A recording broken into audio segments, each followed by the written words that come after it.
Hello there and welcome to Full Chat with me, David Prutton. And me, Ewan Thomas, celebrating all things we love about being on two wheels. Full Chat is powered by bikesure.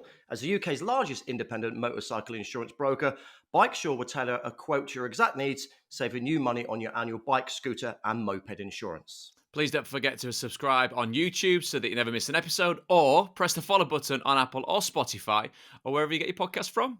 Right then, today's guest is an absolute legend on two wheels, having raced at the highest level. British Superbikes, World Superbikes, Isle of Man TT, the Manx Grand Prix, just about everything you have seen on a racetrack, he has absolutely done it. He's also a fantastic television presenter, a race commentator, road tester. He runs his own race tuition school. And on top of that, if that's not enough, he runs his own airport. The man is an absolute god, the one and only James Whitham. Morning, James. Morning, boys. Fair bit of exaggeration going on there, but I quite enjoyed it, yeah. Well, enjoy it. I don't write the introductions, but just take it, mate. Anyway, what a wonderful introduction, James. Obviously, Ewan is in fine form this morning. I mean, the one that, of all the things that stick out, and we're going to get stuck into most of those from the introduction, Huddersfield International Airport.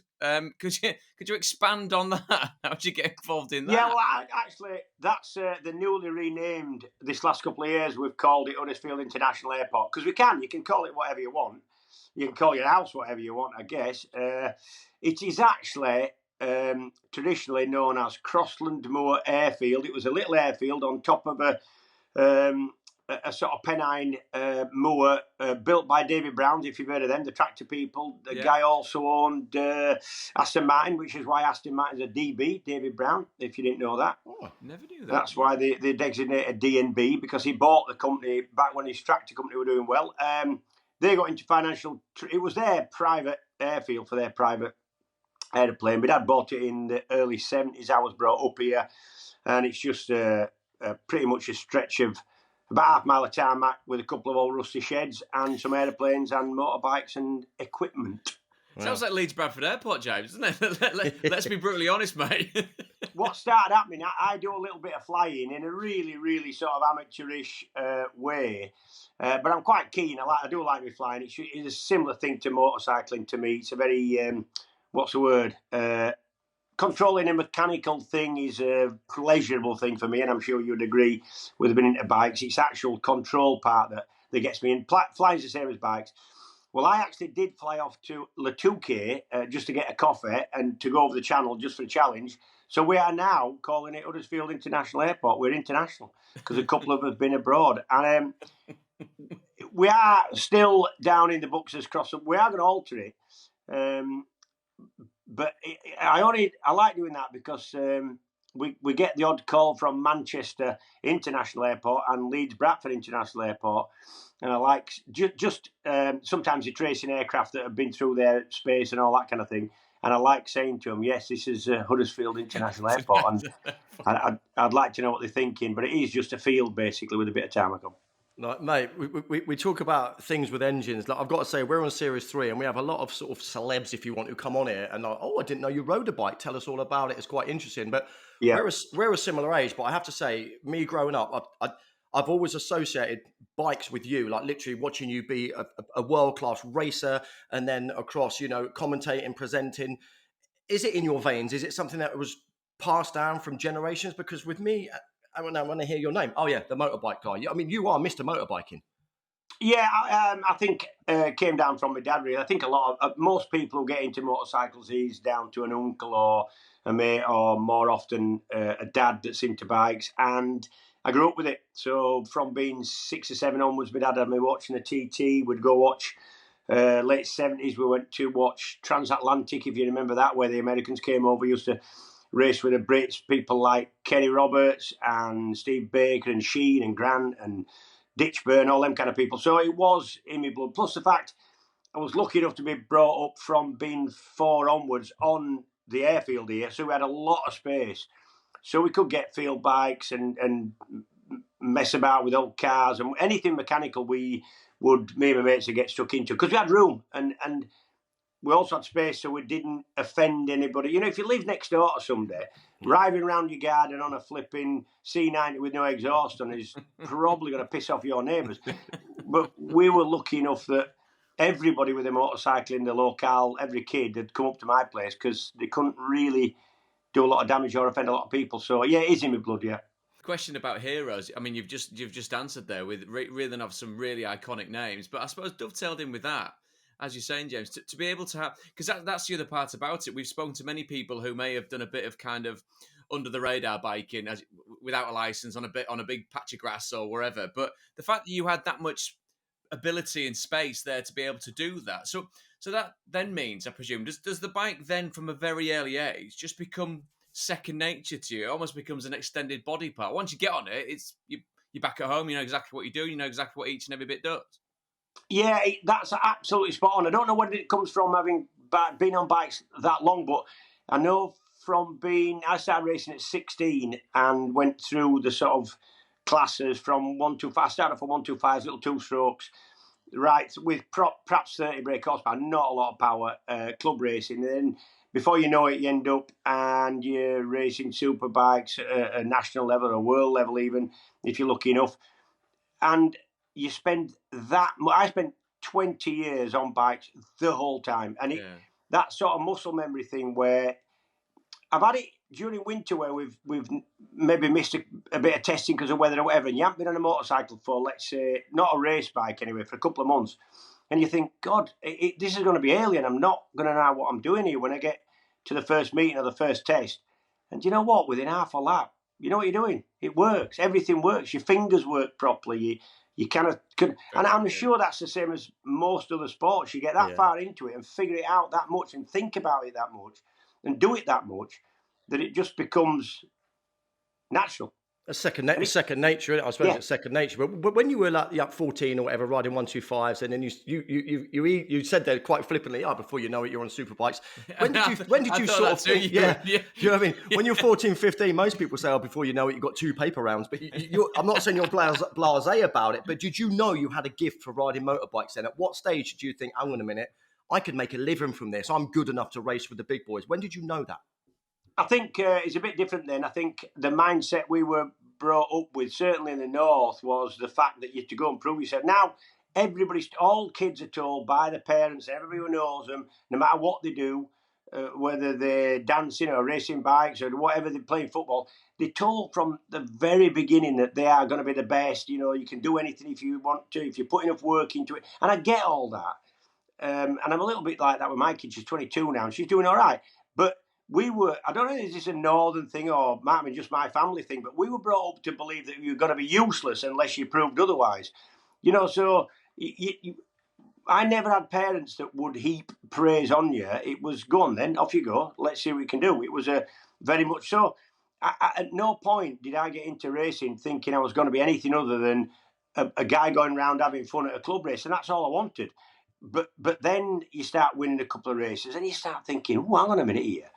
Maybe I could, I've won a couple of club races. Maybe we can do that last national championship race of the season. And then you go and do that. And then that you start to get results at national level. So it's really incremental in my case. I don't know whether people of my generation were the same or whether they did believe from the beginning. And I know that Foggy a good mate with Cal Fogarty. To this day, we're good mates.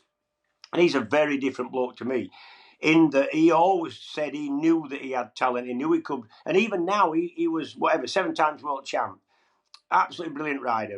Loads and loads of respect for what he could do on a bike.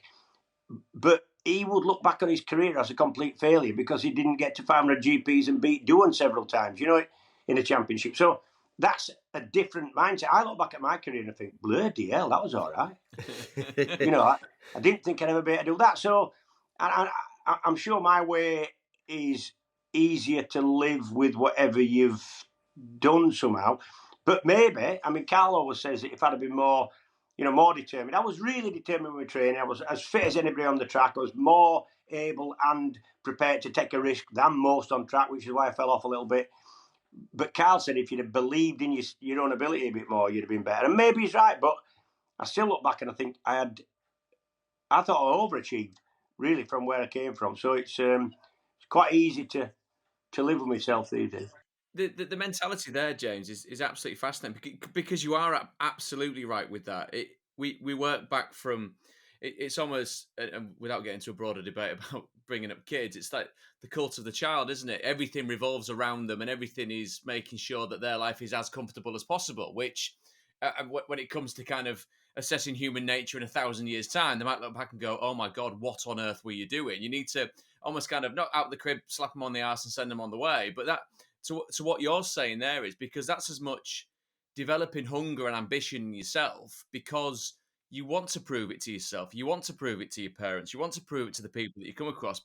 And Foggy being the way Foggy is, um, you can have a real kind of common ground in the middle, but your approaches can be alien to each other because if you're a Foggy, this is a different conversation.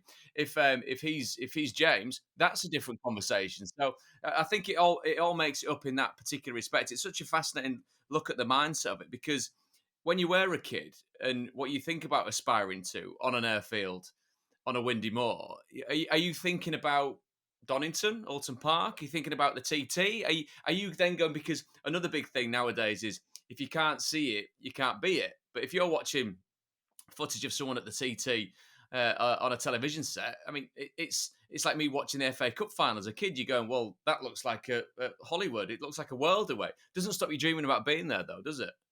No, I always dreamed about being there, but I never.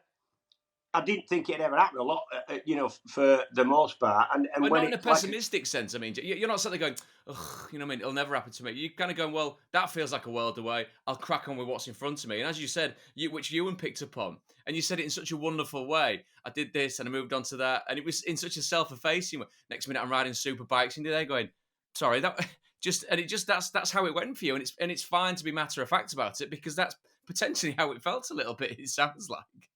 yeah, and it did feel like that. I was always really, really happy to be doing what I was doing. I could never quite believe that somebody were paying me decent money to do something that I really enjoyed doing. I'd have you'd never say this to anybody. Oh, well, I'm going to do. I'd have almost done it for nothing. If somebody had paid me with fuel money, I'd have gone and done a world championship race. And it was a. I don't know. I think definitely looking back, it was a more enjoyable way going racing. And again, Carl would disagree with me. He would say, well, you've got to be, you weren't serious enough. Well, I was serious. I was very, very serious about my racing and probably fitter than he ever was, to be quite honest. And I would definitely take a bigger risk than Carl, probably with less talent. But he always seemed to be angry around his racing. At a meeting, he was always on edge, angry, expecting a better of himself. Even if he won both races by 10 seconds on a Superbike weekend, he would say that he should have won it by 20 seconds. And I'd end up on a podium with him thinking, bloody hell, look at this, look at us here.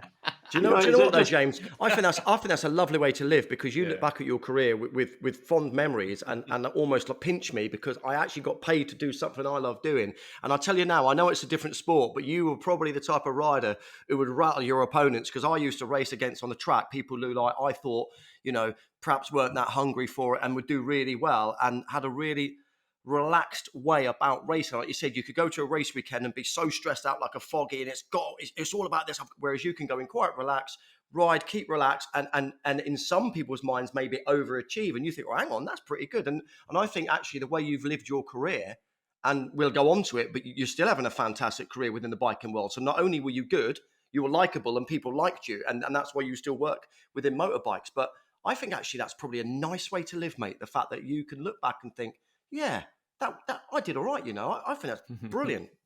Yeah, no, I really enjoy now. I enjoy the fact that you get quite famous. Being a motorcycle racer isn't like being a footballer. If you're a famous footballer, a lot of people know you. Athletics, it's a big thing. More motorcycling, no matter what you think, is a niche kind of sport, pastime. Call it what you want. And I don't want much out of this, but just occasionally I'll walk out of a shop somewhere and somebody will say, oh, yeah, I saw you race at Cadwell, whatever. And I love that. And it doesn't have to happen every day, but just occasionally, just to somebody to sort of doff the cap is really quite a nice thing. We were out mountain biking in Derbyshire, 4 or 5 of us, and we blocked the whole pavement because we got like flipping 10 grand mountain bikes and we needed to see him while we had his tea in this little cafe. And we blocked the pavement by jamming them up against the window so we could still see him. And this guy old guy, as we walked out after we finished this coffee, this old fella was struggling to get past the bikes. Real old fella, in his 80s maybe. And he was tutting, and I said, "Hey, whoa, we're really nice people. We just needed to see these bikes as we had us tea. That's all. I don't want them nicking." And he just looked at me and he just says, "You weren't so nice when you were riding that superbike, were you?" Winked and walked off. And I thought, do you know what? It made my week. That has. And that's, it sounds big-headed that you want. What's the word? No. You want validation, isn't it? Yeah. But just occasionally, it's nice that somebody actually. Yeah. Well, why it's nice, Jack? Why it's nice? After him. You should meet Carl Fogarty. He's a right miserable sod. Yeah. Well, Carl. Honestly, Carl will probably watch this at some point. I love Carl. We have a really good time together. But a couple of times when he was at the height of his sort of powers, and he was flipping good. No matter what, he was just a good rider. He could ride a motorbike properly. He had a lot of natural talent. A lot of times he didn't know why he was doing it. He put it down to the fact that he was more determined than it. I'm not sure about any of that. But anyway, fast man. And really well known. With that, even especially when he'd done that jungle thing, he was no outside of motorcycling. So I rang him up and said, "Look, me and the missus is going to come over and we're going to go out. We'll meet in Manchester. He's from Blackburn, I'm from Huddersfield. Equidistant to Manchester. Good night out is Manchester. Really good place. So we'll go to a restaurant in Manchester. He says, yeah, get some book. Me and Michael, I'll meet you in Annabelle. Right, perfect. So I'll ring you back 10 minutes later. Right, I booked bar and grill. Oh no, I can't go there. Why? Well, I'll get mine. I'll get bothered. I can't go in there. Right, okay, leave it with me. 10 minutes later, I've rang him back. Right, we're going to Caluccio's. No, I can't go there. Why? Well, I'll get bothered. And by the fourth call, I'm getting pissed off. And I've said, look, mate, I've booked us in there. Right, you're going. Wind your neck in.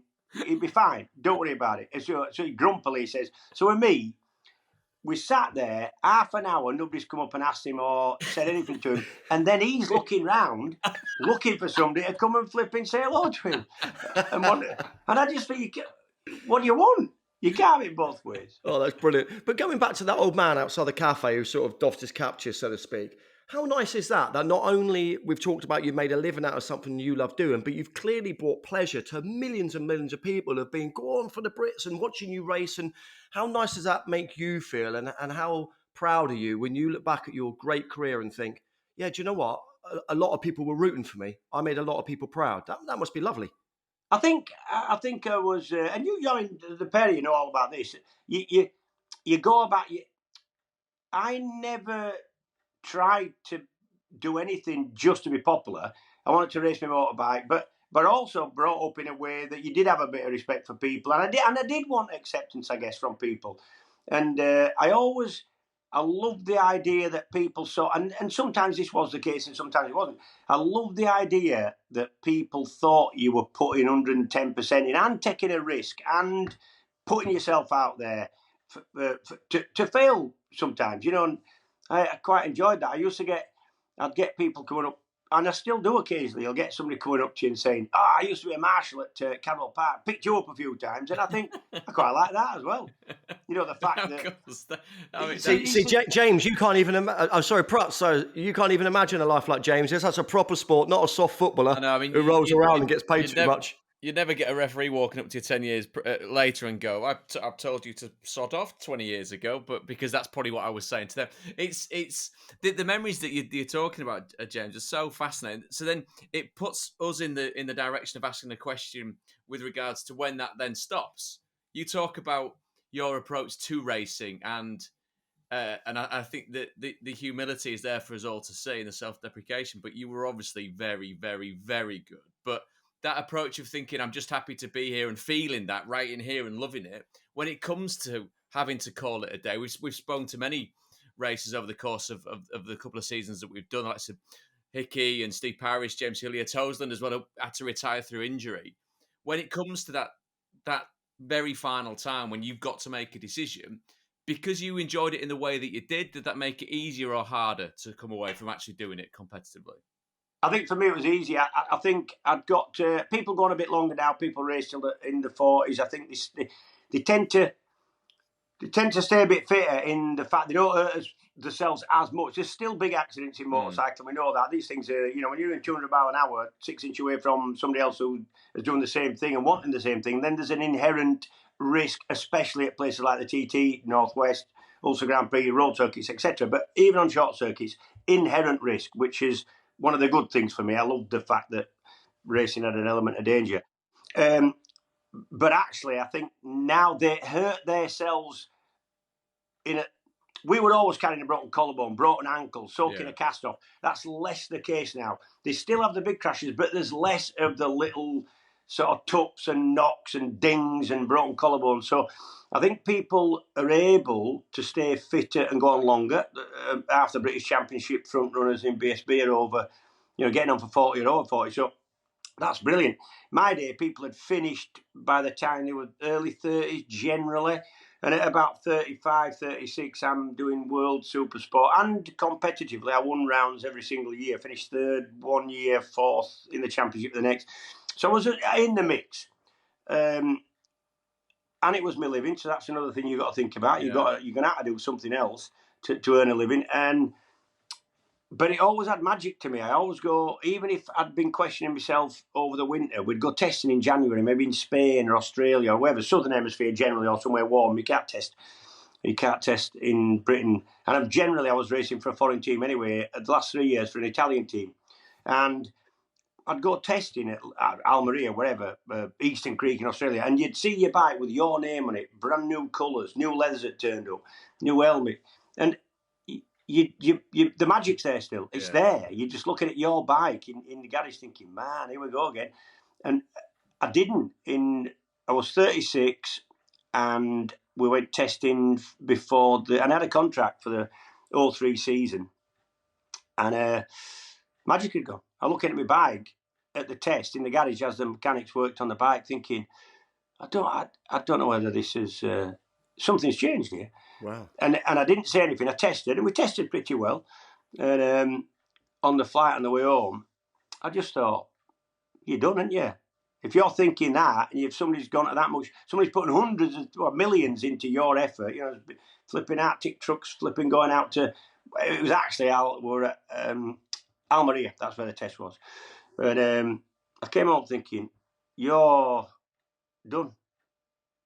And just as an emotional kind of hit in the stomach or in your head or in your heart, you looked at no, it.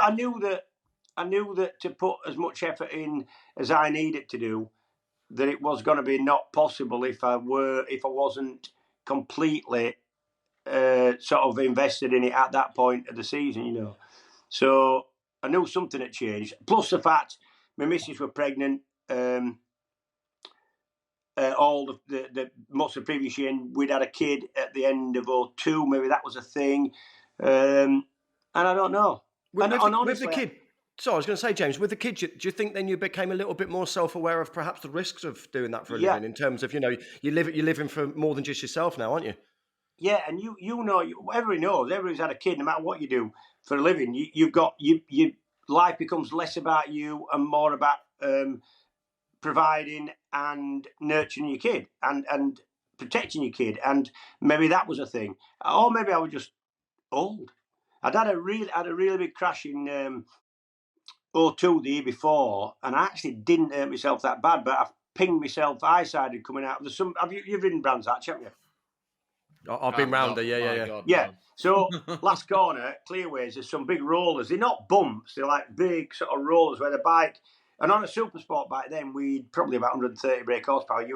It was borderline whether you got tucked in to try and drag a bit more speed onto the start and finish, or you stayed, some people said, sort of leant off a little bit. And I tucked right in, and I'm behind the bubble, hit one of these rollers. The thing lit up as a tyre unloaded and flipping. It actually didn't eye-side me fully, and I didn't go left. I went right and ended up against a pit wall in a bit of a mess and broke my arm and dislocated my knee and some odds and sods. Not life-threatening in any way. And I only missed one meeting and I came back for the rest of the season and I actually rode pretty well. And I don't know whether that was it. That might have been me frightened. I don't know. I'd never been frightened before about it. I think you're quite fortunate in a weird way that you had that moment where you knew, because a lot of people, like you said, will drag it out or they'll keep going, or let's say a footballer might have to drop down a division or two, but they're so in love with the sport, they can't admit their legs have gone or they're too old for it or they can't keep up anymore.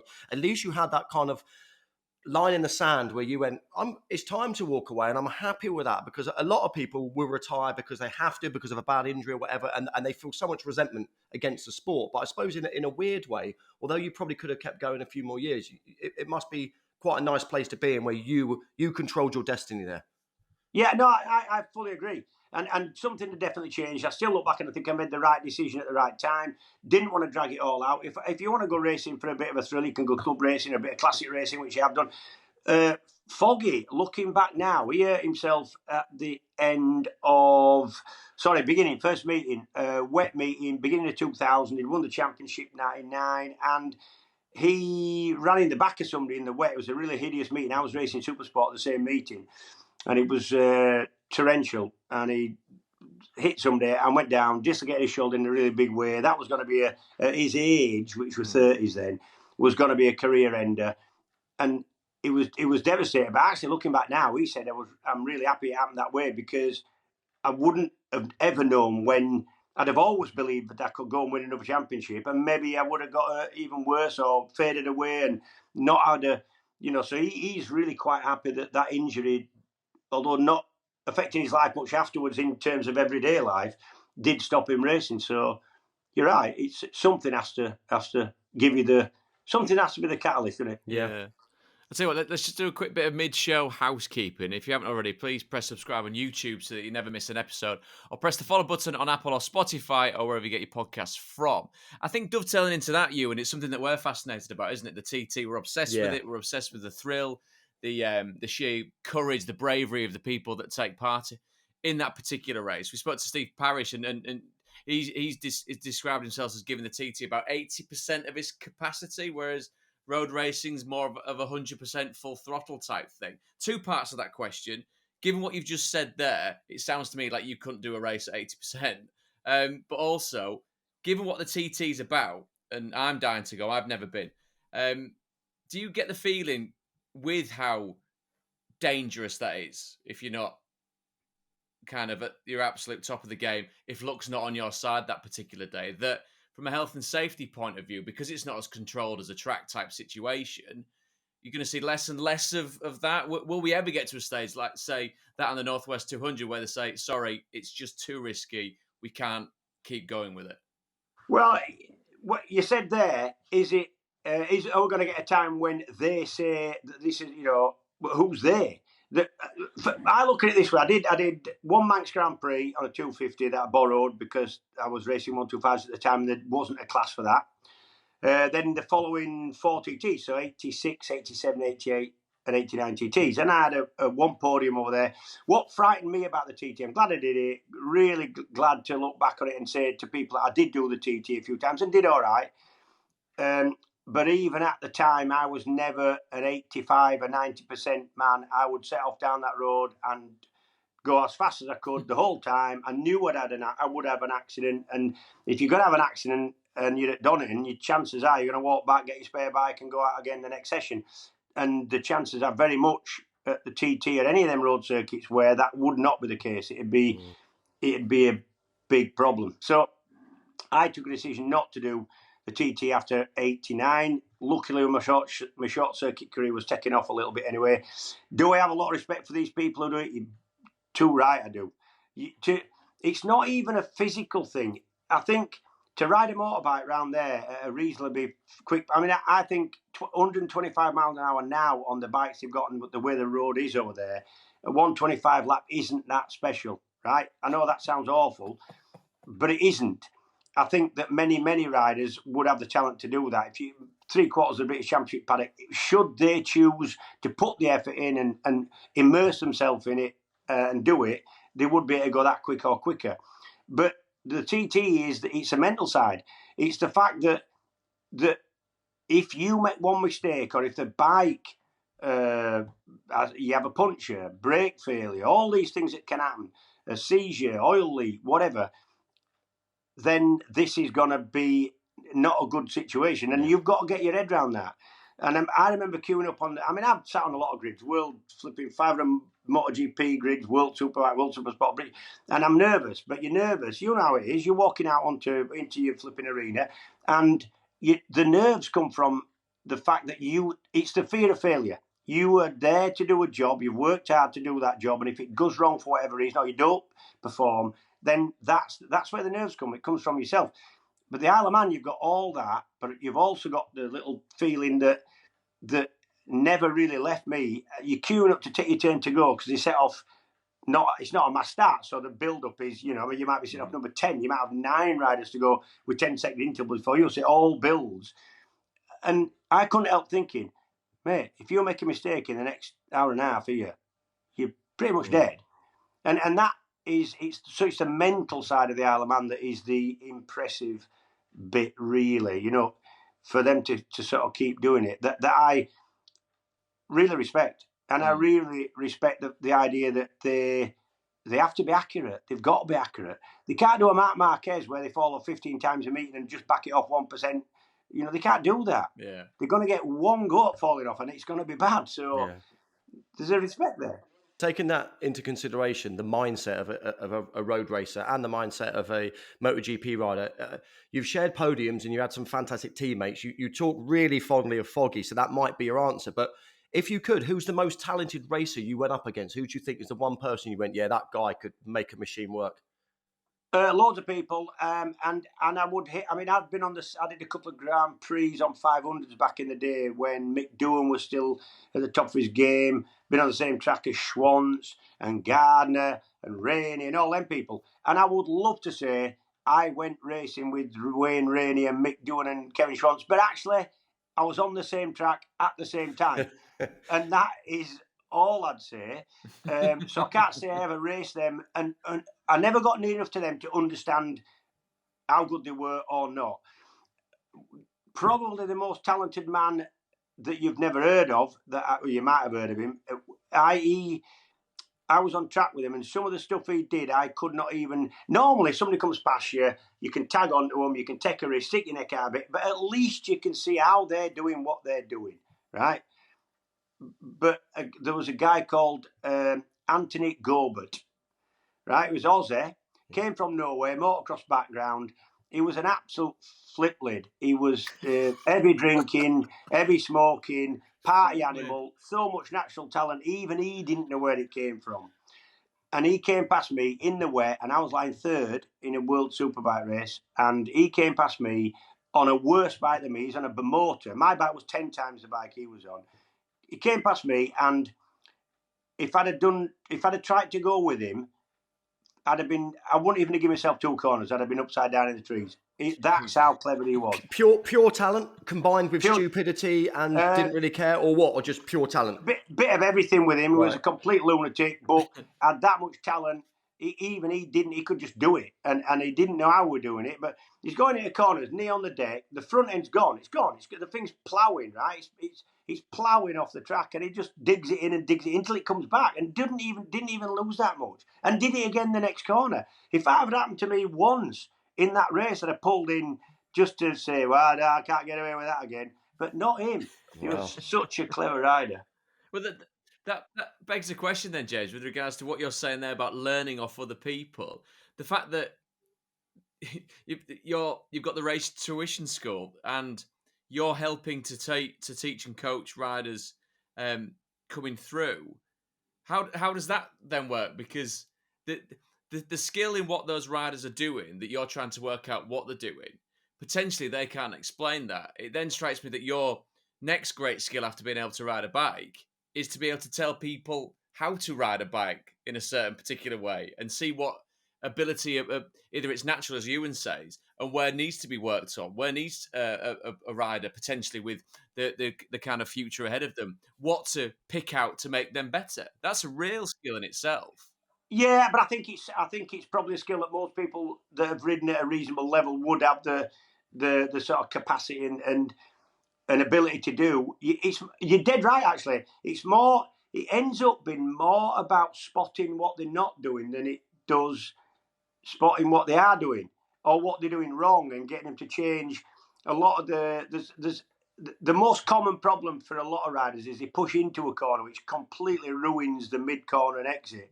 And you've got to get them to almost go slower in certain parts to then gain more coming through and running the speed instead of just been late on the brakes, it's easy to see how he can outbrake somebody. And that's obviously the best way of overtaking somebody. You get as near as you can with a bit of slipstream, and then you sort of get up the inside, you outbrake them. But that generally knackers the corner up in terms of flowing through the corner. So a lot of it becomes being able to spot what they're not doing as opposed to what they are doing. Can I ask as well, because obviously you're coaching people and there's egos involved, you don't want to hurt people's feelings, but obviously everyone's got a different ceiling. They've got a different level of ability, and you'll come across some people who you teach and go, wow, this person's got it. They're naturally good. I can push them a bit further. How do you politely say to that, I'm not saying middle of the road, say someone like myself or Prutz came to your school and, we're never going to be good. You have to say to us, listen, don't go into the corner like he's going into it. You're never going to be that good. So do you have to rein people in a little bit when you teach them, because everyone's got different limits, or completely, yeah, all the time. Most of our customers are really the road riders who want to be a little bit safe. I always ask them before we even start with the debriefs and the tuition. I'll say, what are you looking to get out today? You're looking to be quicker. Are you ever going racing? And a lot of it, if guy sat in front of you with a two-piece levers and 55-year-old, he ain't going racing at BSB anytime soon. So he's obviously there for. Some are there to have a ride round with me or with Kyle Ryder or one of the other instructors and just have a good day out. Some want to learn a little bit. You get others who's fallen off at some track day somewhere and they want to get the confidence back. And some have some really glaring technique issues that very simply you can give them one or two sort of nuggets of information that'll definitely make a big difference straight away. Other people that are a bit quicker, it's smaller. It's smaller gains. You get some people who try that hard that you've got to slow them down because they're definitely going to hurt themselves. So everybody's a little bit different. And the main thing for us, honestly, is keeping people on two wheels. Really, just giving them a safe day, keeping them apart a lot of the time on track. We don't run massive numbers. There's only going to be about 20 on track. So we try and keep it as safe as we can before we do anything else. Have you, James, has there ever been a situation where someone's rocked up and you're thinking, Jesus Christ, you need to get off this track because no matter what I tell you, you're a loads of times. And it's going to end badly for all of us if you do this. Lots of times. You need a road license or a race license, an ACU or international FIM license to come on any track day because the circuits stipulate that, which is common sense. Well, but a license doesn't necessarily equate to common sense, does it? We Correct. all know that. And I've had people on track where you're setting off down pit lane and then setting out onto track. And I'm looking at them thinking, you're looking at where they're using the brakes. Are they using 2 fingers on the brake lever or 4 fingers? Where they're using the clutch, what gear they're in, all the rest of it. And I'm looking at them thinking, how did you get here? How the hell did you manage to navigate and ride this motorbike down from Droitwich or wherever you're from without the most basic idea of the controls somehow? But for the most part, we can get people going and get them going a bit safer. I mean, there's all sorts. I've had a guy come on a track day when I was instructing for a guy called Kevin Healy, Focus Events, if you've heard of them. Yeah. A big track day company. And I was instructing at Cadwell, and this guy comes up and he'll give me £25 a session to have some sort of one-to-one. I said, yeah, go on then. And we've done about 3 sessions, and he's telling me he's going racing with this club and that club. And the dude would be 40, and he obviously got a passion. And I said, you haven't started racing yet? He said, no. I said, you do know you haven't got any... I felt like I should tell him. I said, you have no aptitude for this at all. He went, honestly, I went, yeah, you're never going to be a good racer. And he said, yeah, but I can do my best and I want to do it. And I thought, yeah, fair play to you. So we did a bit more. And the man would ring me up once his career started. He started doing some club racing. And he'd send me a text. I'd be at some BSB meeting at, Brands. He'd be at a club race at Mallory. And he'd send me this text. Yeah, qualified 36, obviously, but I'm doing all right. And I might just, and then you get one later that I finished 28th. And you're thinking, well, 3 or 4 people have fallen off. That's last, basically. And then he sent me one day, and he said, he's at Cadwell, I don't know where I was. He says, I've qualified 3rd row, ... I am having it, right? So he's obviously qualified midway up the grid, and he's decided this is going to be his moment of glory. And then I didn't get anything. I'm expecting some kind of excited text or phone call later that day. Nothing. Rang him the next day. I said, "What happened, Paul?" He goes, "Can't believe it." Got all excited. When the lights changed, I flipping looped it off the line. He says, "End up with a bike sat on top of me." But bless him. I love the fact he said, "You'll never believe it." No, I absolutely can believe that you've done I that would because you're definitely useless. believe that. Yeah. Oh dear. Oh, that's brilliant. Jesus. I mean, there's so. I mean, there's a little. Forgive the pun here, but let's have a slight gear change. I mean, given your ability on a bike, is that shared with your ability with a drum kit? No, I don't. I'm not doing as much drumming now. With the drumming thing, I did a little bit of drumming at school when I was sort of 12 or 13. Really enjoyed it. Who doesn't enjoy making a bit of music with the mates when they're a kid? You know, I don't know how bad you are. Everybody's got a band at school, haven't they? And then when I got to, I was doing pretty well at racing, I had a bit of time on my hands during the week. I bought another drum kit and just reacquainted myself with being a basic sort of rockish but rubbish drummer. And then, weirdly enough, a motorbike mate of mine called Dave Caldwell, Coddy, lovely fella, did a bit of club racing, but always lived local, always knew him. And he rang me up and he said, "You drumming a bit?" I went, "Yeah." He goes, "Oh, I don't know if you know, but I'm a reasonable bass." Turned out I was a really good bass player. So he came up and we'd just do a bit of jamming. And then, as always happens, somebody else learns that you do, "Oh, well, I'd play a bit of lead guitar, so I'll come on." And then before you know it, you've got some kind of band. And we ended up being all right. We had a band called the Po Boys. We played a few big motorbike gigs. We played World Superbike at Brands a couple of years. We played at Donington. Played at MCN's Bike Fest in April, which is at Butlins holiday camp. So we did all that, and we did local pubs. But I'm doing less now. I still drum a little bit. Do you know what, James? It seems to me, I'll call it in retirement. I know you're still working within bikes, but it seems to me like you're in quite a good place. I mean, a lot of people, including myself, you know, you do a competitive sport for a living. As you said earlier, something you love doing. You can't believe you make money from it. It's dangerous. It's thrilling. It's exciting.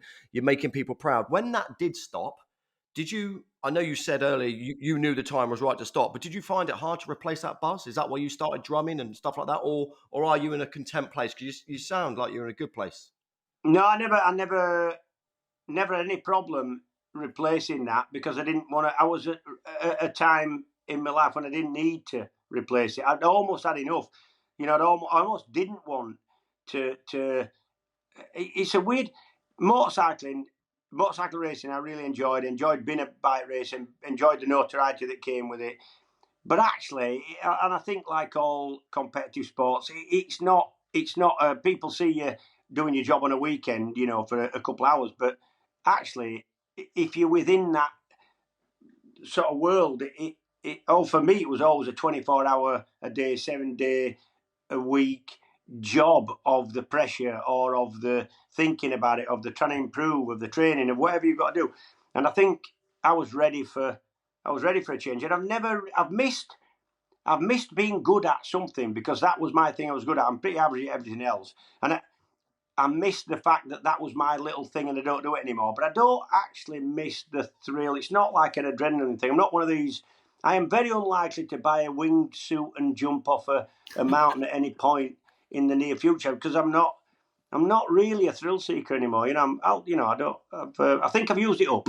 I think that's, you know, I used all that shit up. So. Well, that's good because there's so many people who do quit from their living, their chosen lifestyle and miss it so much. Then other things become a big part of their life. So I think it's really good that you said that's it. I'm done. I don't miss it. You know, I miss being good at something, but you know, you're still here. You're alive. You've got a lovely family. It's all good.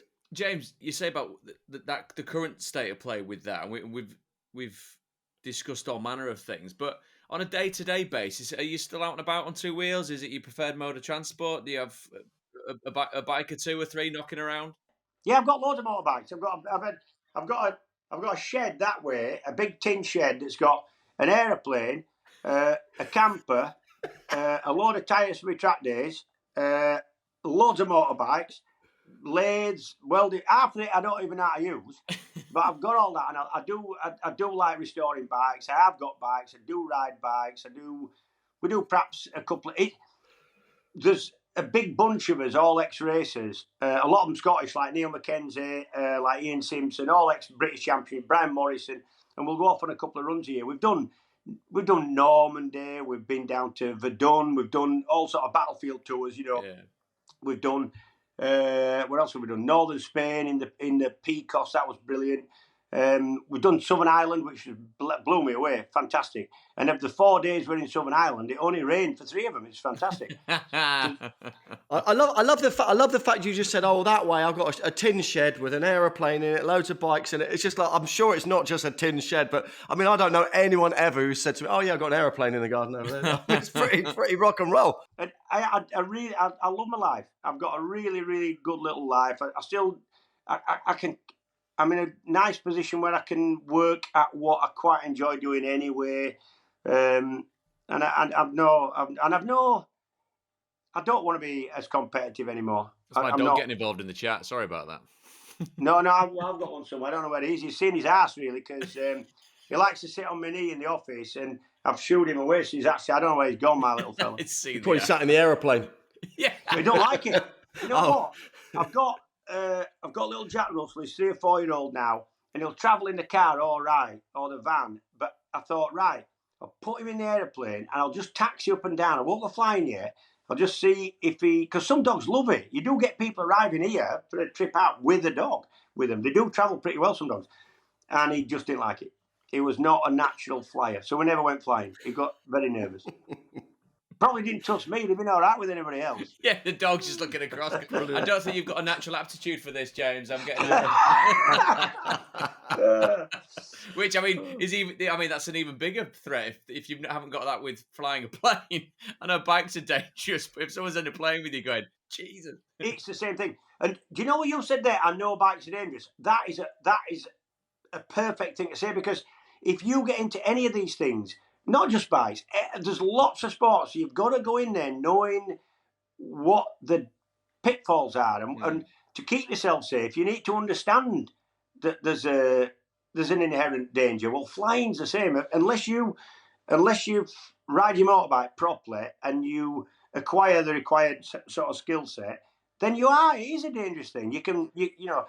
Flying's the same. You've got to do your job properly to make it as safe as what it can be. So that is the same skill set as bikes and airplanes.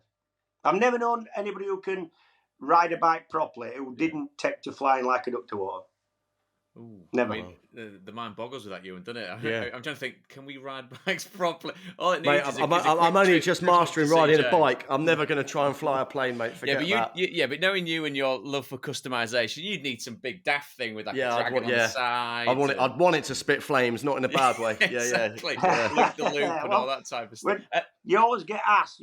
I get asked quite a bit. Will you provide it? Well, you'll be saying, can you provide a shirt for a charity auction, or can you give us a raffle item, and I get asked, and I've got less and less of stuff that I had when I raced, less and less posters and team shirts and that left. In fact, virtually nothing now. So I'll give them. I'll say, I'll take a couple of people for a flight around the local area, like a pleasure flight, Yeah. Oh right. And a couple of them said, well, can you laminate us like a piece of, like a voucher? So we've actually got something to give out on the night. So the first time we did it, I just went on flipping clip art and got a little aeroplane going along with a flame out the back of it, right? And a little parachute going down the other side of the page, and said, this is a voucher, it entitles you to a flight for 2 around the Huddersfield area. And nobody said anything. I thought it was really funny that I put a burning airplane on a voucher for a pleasure flight, and they came and they enjoyed it. And did once question the fact that it looked like it was potentially on fire. Yeah. James, I'm absolutely loving this chat, but we are going to run out of time soon. A couple of final questions, if I may. Firstly, I have to ask, you've had such a varied career and life. What is the most proud moment or the most fond moment of riding bikes when you look back? Is there one moment that stands out? Probably. I mean, I think I'm most proud of being able to do something to that level that I never thought I would. I think I'm proud of that. I always say I've managed to avoid having a proper job for 40 years. And actually, I left school in 1983. I was class of 83 from a local comprehensive, and I've actually pretty much been semi-retired since I left that school at 16. That's what I feel like. If I had to pick one moment out, I ended up winning, or I managed to win a real nip and tuck 5 men at the front like it always is. Monza slipstream battle in Supersport. Monza's a big old school. They don't go anymore, but it's got two 1 mile straights. So slipstreaming is the thing. And when you're in a slipstreaming battle, you can do all the thinking you want and ride as hard as you want. You can get nabbed on the line by somebody slipstreaming. It's never a given. And you're never going to get away because people just slipstream themselves back onto your back wheel, or you do with somebody else. And I won in front of a load of team guests because the team were based a mile from the circuit. So we had a lot of team sponsors there, guests. It was packed. And it was an Italian team, obviously. And I won 2001 Supersport World Championship race. And that was a big moment. That was But pretty much because it was in front of the team, really. It was. I remember that quite fondly. Let's get to our fantasy ride question. I mean, what you've given us so much to laugh about, James, and so much to really, really think about. So our final one to you is a fantasy ride, please. We want to know where you'd be going, what bike you would be riding, who you would be with, and potentially, given the fact that you are a mean drummer on the side, what would you be listening to? Listening to any my go-to listening would be 80s, 90s because it's my time. I like quite a lot of modern music. I like quite a lot of music that's older than that. I really respect younger people these days because they are much more likely to look at every kind of genre. We were broke to believe you couldn't like Elvis because your dad liked him, and so you had to move on. Now I think they're a lot more accepting. So music-wise, it'd probably be 80s or 90s, some kind of mixtape of that. I like most of it. And where would it be going? Probably I'll tell you where's a nice ride. Go out east. Go out what used to be the east. So go out to Czech Republic, or we had a lovely ride to Chemnitz, which were brilliant. The people were lovely. We've done Berlin as well, which were fantastic. So I would go East Europe. Or America. Saying that, I've done quite a lot of the things. We did a Route 66 for us, and it was amazing. Unbelievable. Never went above 60 mile an hour. Yeah. Sun shone for the most part. Yeah, so that's it. I'd have another run through Route 66, and I would take a few of my old racing buddies who I don't see much anymore. So Mike Hale, who is an American, who I don't see much anymore, I was teammates with him. Paolo Cazzoli, who was my teammate at Belgarda, Maio Meregali, who was also my teammate at Belgarda, who's now head of Yamaha MotoGP, lovely fella, and anybody who raced with in Britain. I'd like a big bunch of us to go out. And I think road biking is something you get into when you're old. I think it's I think you can enjoy it a lot more when you're not racing, to be honest. And what bike are you riding? Is it going to be something comfortable? Well, yeah. In a way, it wouldn't really bother me if I was on track. You want a proper thing that's doing its job. But actually, if you're just going out for a ride with your mates, it's less important. If somebody came with a flipping cruiser, he's still coming with us and he's still have a good time, even though you're on an adventure bike or whatever. At the minute, I run a Tenere Yamaha with all the bits and bobs. We do a bit of traily stuff, and so I'd take my Tenere. That's happy enough, as long as it's got heated grips. Yeah, nice. Yeah. Yeah, the practicalities come into it as we. I was over in going with Blackpool and a couple of other places in the last week, and so thankful for being a total wuss and having a full set of heated gear that goes under my actual gear. I was just how good is it, though? Thank God. It's good, isn't it? Yeah, it's lovely stuff. That's about it for our full chat this week. Of course, it's powered by bikesure. As the UK's largest independent motorcycle insurance broker, bikesure will tailor a quote to your exact needs and help save you money on your annual bike, scooter, or moped insurance. It's been an absolute blast. A massive thanks to this week's special guest, the brilliant James Whitham. Thanks, James.